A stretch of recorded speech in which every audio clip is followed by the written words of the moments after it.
अस्सलाम वालेकुम। कैसे हैं आप सब? उम्मीद करती हूँ सब ठीक ठाक और खैरियत से होंगे। अल्लाह ताला सबको अपने घरों में हिफ्ज़-ओ-अमान में रखे और तमाम बीमारियों से बचाए रखें, आमीन। हाँ जी, तो आज साथ देखिए कितने मज़ेदार सोडा ड्रिंक बन रहा है। उसके लिए हमें चाहिए 1 गिलास, उसमें हम डालेंगे लेमन जूस। 1 लेमन है, उसका मैंने जूस निकाल लिया था, वो हम इसमें डाल देंगे।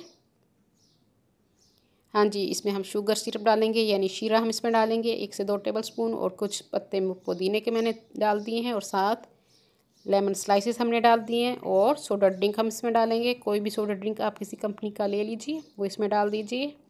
और ठंडा करने के लिए आइस क्यूब हम इसमें डालेंगे, जितना आपको पसंद हो आप उस हिसाब से डालेंगे।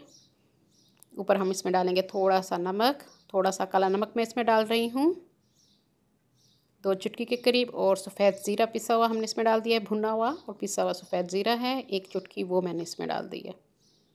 इंतहाई रिफ़्रेशिंग ये ड्रिंक है और हाजमे के लिए बेहद मुफीद है। ख़ास तौर पे गोश्त खाने के बाद आप इस तरह का ड्रिंक ज़रूर पीजिए। और गर्मियों में आप थकावट महसूस करते हैं तो आप ये पसीने के बाद बहुत थकावट हो जाती है काम के बाद, तो ये ड्रिंक बनाकर पीजिए, बहुत मज़े का बनता है। और जो लोग न्यू हैं मेरे चैनल पे वो जल्दी से मेरे चैनल को सब्सक्राइब कर लें, मेरी वीडियो को लाइक और शेयर ज़रूर कर दिया कीजिए अपने फ्रेंड्स एंड फैमिली में। उम्मीद करती हूँ ये आज का ड्रिंक आपको पसंद आएगा। अपनी दुआओं में याद रखिए। अल्लाह हाफिज़।